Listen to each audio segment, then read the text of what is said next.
Video देखने से पहले चैनल को सब्सक्राइब करके बेल आइकॉन दबा दें ताकि नेक्स्ट वीडियो आपको सबसे पहले मिले। Hello friends, welcome to study classes. Video देखने से पहले आप चैनल को सब्सक्राइब कर दीजिए और नोटिफिकेशन बेल आइकन दबा दीजिए। आज हम स्टार्ट करने वाले हैं यूपी बोर्ड क्लास 12 की इंग्लिश। ये आपका 100 नंबर का पेपर होता है। 3 घंटे 15 मिनट की इसकी टाइमिंग होती है। इंग्लिश आपका 2 सेक्शन में डिवाइड होता है, सेक्शन ए और सेक्शन बी। आज हम सेक्शन ए की बात करेंगे। सेक्शन ए में 5 भाग होते हैं। प्रोज 50 मार्क्स का होता है, पोइट्री 14 मार्क्स की होती है, प्ले आपका 8 मार्क्स का होता है, शॉर्ट स्टोरी आपकी 8 मार्क्स की होती है। इसके बाद सबसे लास्ट होता है आपका फिगर ऑफ स्पीच जो कि 4 नंबर का होता है। ठीक है फ्रेंड्स, तो ये है आपकी इंग्लिश। आज हम स्टार्ट करेंगे इंग्लिश पोइट्री। इंग्लिश पोइट्री हम पढ़ेंगे। इसमें 2 सेक्शन है, एक्सप्लेनेशन और सेंट्रल आइडिया। 14 मार्क्स आपके पक्के हो जाएंगे। आप रेगुलर वीडियोस आते रहेंगे, आप इन्हें रेगुलर देखते रहिएगा। आपके एग्ज़ाम में 14 नंबर पक्के हो जाएंगे, ये मेरी गारंटी है। तो चलिए स्टार्ट करते हैं इंग्लिश पोइट्री। आज की हमारी पोएम है on his blindness. John Milton के द्वारा लिखी गई है। ये 1608 में इनका जन्म हुआ था और 1674 में इनकी मृत्यु हुई थी। सबसे पहले पोइट के बारे में जानेंगे। देखिए, ये जो पोइट हैं जॉन मिल्टन, इनकी जो लाइफ की स्टोरी है वो काफ़ी दुख भरी है। जानते हैं कैसे? इनका जन्म हुआ था 9 दिसंबर 1608 को। इसके बाद इन्होंने अपनी स्कूल की पढ़ाई की। उसके बाद इन्होंने एमए और बीए किया। उसके बाद इन्होंने गवर्नमेंट के अंडर जॉब किया। इन्हें देखिए अपनी लाइफ में ना जेल भी जाना पड़ा था। उसके बाद ये वहाँ से रिलीज़ हुए थे। उसके बाद जब ये 1652 में जो इनकी एज थी उस टाइम पर ये अंधे हो चुके थे पूरी तरह। तो जब ये अंधे हो चुके थे, इनकी वाइफ की भी मृत्यु हो गई थी। इनकी बेटियां थी इनके पास, तो इनकी बेटियां ही इनकी केयर करती थी। अब इनकी जो बेटियां थी उनकी हेल्प से इन्होंने अपनी पोइट जो होते हैं उन्हें लिखना स्टार्ट किया, अपनी पोएम्स को लिखना स्टार्ट किया। तब से ये पोएम लिखने लगे और ये एक ब्लाइंड पोइट कहलाए। ऑन हिज ब्लाइंडनेस, ये सोनेट है जॉन मिल्टन का। सोनेट होता है गाथा। किसी व्यक्ति के जीवन की दुख भरी गाथा को सोनेट कहा जाता है। इस पोएम में उन्होंने हमें अपने जीवन के बारे में बताया है कि अगर कोई व्यक्ति भगवान की दिन रात पूजा करता है तो असल में वह भगवान की सेवा नहीं होती है, बल्कि भगवान के द्वारा दिए गए दुखों का सामना करना और धैर्य रखकर अपने भगवान पर भरोसा करना, यही भगवान की असली सेवा होती है।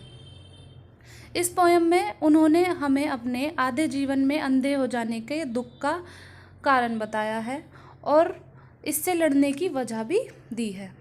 तो चलिए हम पोएम पढ़ते हैं। When I consider how my light is spent, इसका मतलब है कि कवि कह रहा है कि मैं जान चुका हूँ, मेरे जीवन में प्रकाश भर चुका है, मैं अंधा हो चुका हूँ। Era half my days in this dark world and wide, मैं इस आधी उम्र में ही अंधा हो चुका हूँ और इस अंधकार के साथ इस इतने बड़े संसार में जी रहा हूँ। And that one talent which is death to hide, इसमें कहा जा रहा है कि मेरे पास सिर्फ एक गुण है जो कि मरने तक मेरे साथ रहेगा। अगला है lodged with me useless through my soul more bent, इसका मतलब है कि यदि मैंने अपने इस गुण का, उनका गुण क्या है? उनका गुण है कविता लिखना। वो कह रहे हैं यदि मैंने अपने इस गुण को ऐसे ही बेकार जाने दिया तो मेरी आत्मा मुझे कोसेगी। जब मैं मरूंगा तो भगवान के सामने मुझे दुख होगा। वो कहना चाह रहे हैं to serve there with my mark and present, कि मैं अपने इस गुण का प्रयोग करके भगवान की सेवा करना चाहता हूँ, मैं भगवान के लिए लिखना चाहता हूँ। अगली लाइन है my true account list he returning child. उन्होंने कहा है कि मैंने यदि भगवान की सेवा नहीं की तो मैं मरने के बाद उन्हें क्या लेखा जोखा दिखाऊंगा, अपने आज का क्या लेखा जोखा दिखाऊंगा। अगली लाइन है doth God exact day labour light denied. वो कहना चाह रहे हैं कि हे भगवान, आप मुझसे पूरा दिन मेहनत कराना चाहते हैं, मेरी आँखों की रोशनी छीनने के बाद, मुझे अंधा कर देने के बाद। आई फॉन्डली आस्क, मैं पूछना चाहता हूँ, but patience to prevent, but मेरा धैर्य मुझे रोक लेता है। अगली लाइन है that murmur soon replies God doth not need.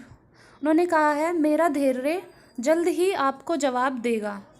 God doth not need, उन्होंने कहा है भगवान को किसी भी चीज़ की आवश्यकता नहीं है। ईदर मैन्स वर्क, चाहे वह मनुष्य का कार्य हो, और हिज ओवन गिफ्ट्स, चाहे उसके उपहार हों। Who best bear his mild yoke, जो व्यक्ति बिना प्रश्न किए और बिना शिकायत किए भगवान की सेवा करता है, असल में वही भगवान का सच्चा भक्त होता है। अगली लाइन है हिज स्टेट इज़ किंगली। भगवान अपने आप में राजा हैं, भगवान बिल्कुल राजा जैसे हैं। 1000 एट हिज बिंडिंग स्पीड, हजारों देवी देवता और देवदूत उनके पृथ्वी पर घूम रहे हैं। हजारों देवदूत उनके पृथ्वी पर घूम रहे हैं, जो सदैव समुंदर और पृथ्वी के चारों ओर चक्कर लगा रहे हैं। And post o'er land and ocean without rest, जो समुंदर के चारों ओर चक्कर लगा रहे हैं। They also serve who only stand and wait, वे भी भगवान की पूजा करते हैं, वे भी भगवान की सेवा करते हैं और खड़े रहते हैं अपनी प्रतीक्षा में कि कब उन्हें भगवान बुलाएंगे और वह अपने आप को भगवान को समर्पित कर देंगे। देखिए इस पूरी पोयम में पोइट क्या कहना चाह रहे हैं। पूरी पोयम में पोइट कहना चाह रहे हैं कि भगवान, मैं अंधा हो चुका हूँ, लेकिन मैं आपकी दिल से सेवा करना चाहता हूँ।